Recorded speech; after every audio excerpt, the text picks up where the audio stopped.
praise, glory, and honor to our dearest Jesus. Hallelujah, hallelujah. Double respect and honor po sa ating mahal na pastor, Evangelist Wildy Estrada Almeda. Gayon din po sa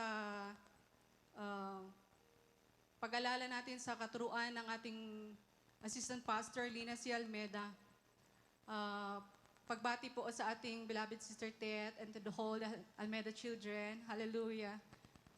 Gayon din po sa lahat ng mga ginagamit ng mahal na Panginoon sa kanyang banal na ubasan at sa ating lahat, mga minamahal. Akin pong i-share ang dakilang pagpapala ng mahal na Panginoon sa pagkilos niya sa aming buhay, sa aking pagbuo ng sariling pamilya. Nagsimula po ito ng ako po ay nung magkaroon po ako ng aking first baby. First 2 days after birth, mga minamahal, ayaw po niyang uminom ng milk from me. Naging malaking katanungan po sa larangan ng medisina, bakit ayaw ng baby na uminom. Trinay po siyang i-bottle pero hindi rin po, mga minamahal. Nanlumo po kami. Sama ng aking mahal na pamilya. Dinaan po ang aking mahal na baby na yan sa sunod-sunod na 10 days na kinukuhanan ng dugo ang baby na yan para alamin kung ano pong problema sa bata. First diagnosis, mga minamahal, nalaman nila na hindi po compatible ang dugo ko at ang dugo ng aking beloved husband.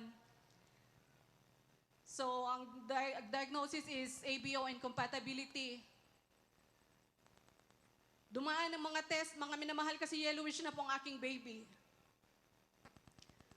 After 10 days, wala po kaming ginawa kundi pagkatiwala sa mahal na Panginoon na siya ang kikilos at ibigay pa rin ang babying gift na yan sa amin. After 10 days, mga minamahal, lahat ng laboratory test ng baby clear. Hallelujah! Hallelujah! Thank you, Lord Jesus. Amen. Praise the Lord. Sumunod, mga minamahal, hindi ko po namalayan na sobrang subsub po kami sa pagtatrabaho.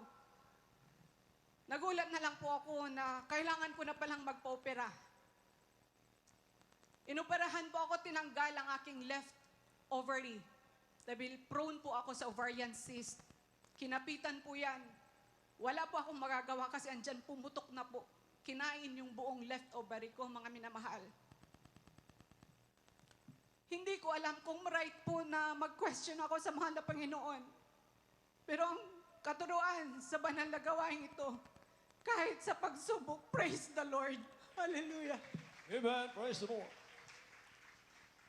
Yun po pala, mga minamahal, may papakita po palang mas malaking milagro ang mahal na Panginoon sa buhay namin.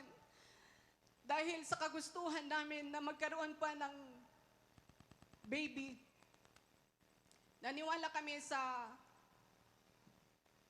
sinabi ng aming ubigay na specialist na yan na kailangan naming mag-undergo ng fertility cycle. Nag-undergo po kami, mga minamahal. Mahirap na proseso. Naka-anim po kaming process ng aking mahal na asawa. Pero kami po ay bigo. Bigo sa binigay ng galing ng mga tao. Yung last na cycle namin na yan, sabi ng Obigayni, sayang kung hindi ninyo itutuloy kasi bata pa kayo. Pero iisa po ang napagdesisyonan namin ng aking pamilya na huwag na naming ituloy at ipagkatiwala sa mahal na Panginoon. Yung 6 cycles na yan na bumigo sa amin, nung buong buo, na challenge namin ang aming pananampalataya sa mahal na Panginoon, pinagkalooban pa po kami ng 2. Hallelujah! Amen. Hallelujah! Praise the Lord. All glory to God. Ang magkasunod na baby na yan, parehas po ang naging case din nila. ABO incompatibility, yellowish din po. Pero yung second baby namin, hindi na namin pinayagang idaan sa test. Dahil pinakitaan na kami ng mahal na Panginoon na siya ang kikilos ulit. Hallelujah, hallelujah. Pumirma ang aking mahal na asawa para ilabas ang baby na yan sa hospital. Dahil sabi ng doktor, kung ilalabas nyo yan at mamamatay, wala kaming pananagutan. Dahil marami daw cases ng sakit na yan na tumatama hanggang utak. Pero nagtiwala kaming lubos sa Diyos na nakilala namin sa ministeryong ito. Hallelujah, Praise the hallelujah. Ang tatamang yan na sakit sa utak, hindi po binaliktad na malamay noon. Binigyan po ng wisdom ang 3 bata na yan. Hallelujah. Amen. Praise the Lord. All glory to God. Hallelujah, hallelujah. Sumunod mga minamahal. Hindi po ako makalakad. Hindi ko na po maibangon. Initial po na screening po sa akin hanggang ma-x-ray po ang aking likod. Twisted po pala ang aking spine, mga minamahal. Yung knuckles po na dapat may pattern po siya. Balik-balik po, mga minamahal, doon sa pinakitang resulta sa akin sa screen. Kaya yung mga ugat-ugat na dumadaan sa aking spine, hindi na po nagpa-function ng maayos. After some therapies na ginawa ng doktor na yan, sabi niya sa akin, alam mo, siniswerte ka. Kasi yung parehas mong case, ngayon, bedridden na. Kailangan na kami ang pumunta sa bahay nila para gawin ang medication niya. Mulit-mulit mga minamahal. Challenge ko po ang faith ko that time. Kasi yung sinabi niyang siniswerte ako, hindi mga minamahal. Pinagpala po ako na naging anak ako ng Diyos. Hallelujah. Amen. Praise the Hallelujah. Lord. Yung naging case ko na yan, binawalan na po akong magbuhat ng kung ano-ano. Pero sa trabaho ko po, mga minamahal, at sa pagiging hands-on na ina, hindi may iwasan na magbubuhat po tayo, mga minamahal. That was years back. Nakatayo pa rin po ako sa harapan ninyo, mga Amen. minamahal. Praise the Lord. Hallelujah. Glory to God. Hallelujah. Thank you, Lord Jesus. Hallelujah. My third baby, mga minamahal, mas challenging po. Hindi na po nag-flow ng maayos ang oxygen sa aking utak. Nagkaroon po ng komplikasyon sa baby na hindi na rin po gumagalaw ang aking pregnancy. Hindi po, pag ultrasound po, aabutin po kami ng 1 oras mahigit para babalik-balik ta rin po ako sa bed para malaman lang po kung buhay pa po yung baby sa aking tiyan. Sabi pa ng neurologist na naghawak sa akin, Mrs., kailangan mong mag-take ng gamot. Diretsahan ko pong tinanong kung ano ang magiging at maaring mangyari pag tinake ko ang gamot na yon. Sabi po ng doktor, 2 lang ang patutunguhan. Maaring magkaroon siya ng kulang-kulang sa pag-iisip. Umatutunaw ang ibang part ng kanyang body. Alam ng Diyos kung anong desire natin, mga minamahal. Amen. Hallelujah, hallelujah. Tumanggi po ako sa gamot na yan. Muli po kami po'y nagtiwala sa Diyos na nakilala natin sa ministeryong ito. Amen. Praise the Lord.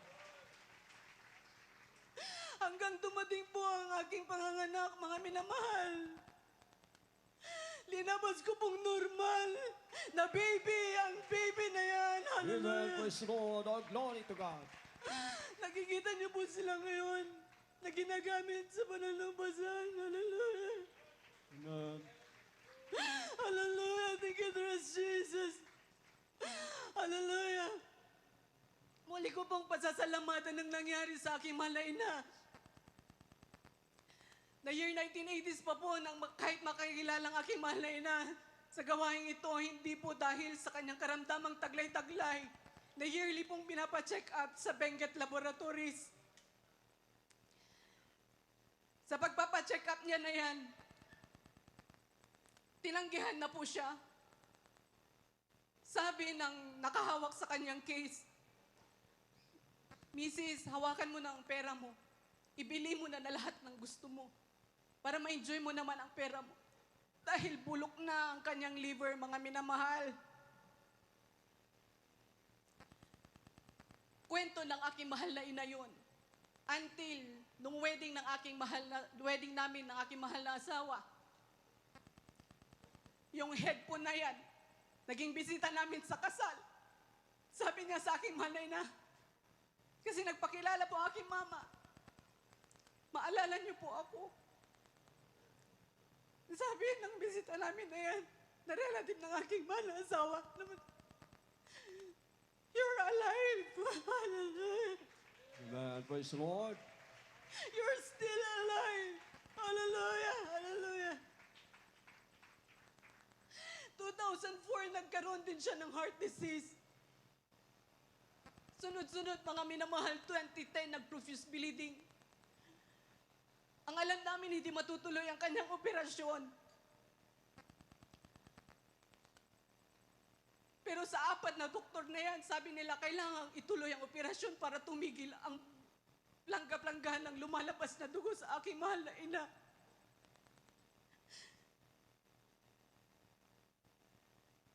Walang ginawa aking Molina kundi pagkatiwala ulit sa ating mahal na Panginoon. Dahil sa magmula po ng bata po kami, bata pa po ako, nakikilala na ang aking mahal na dito. Na nag-suffer siya physically. Hindi ko po siya nakitaan ng kahinaan dahil yung soul niya punong-puno ng pagmamahal ng mahal na Panginoon. Amen. Praise the Lord. All glory to God. That year, mga minamahal, 2010, one time, big time, minalis ng mahal na Panginoon yan. Hallelujah. Sa laboratories lumabas, buo na ang kanyang liver. Ang kanyang heart disease okay na. Hallelujah! Ang bukol nawawala na. Hallelujah! Praise the Lord. All glory to God. Hallelujah! Hallelujah! Gaano tayo kapalad? Hallelujah! Hindi nagtanggi ang Diyos sa atin, mga minamahal. Amen. Praise the Lord. Hallelujah! Hallelujah! Kahit sa mga oras na hindi po kami naging karapat-dapat, tuloy-tuloy po ang pagpapala ng mahal na Panginoon sa amin. Sa pag-iingat niya sa aming pagbibiyahe, at kung saan-saan man po kami lugar mapadpad. Hallelujah, siya pa rin po ang nagpapakita. Hallelujah, hallelujah.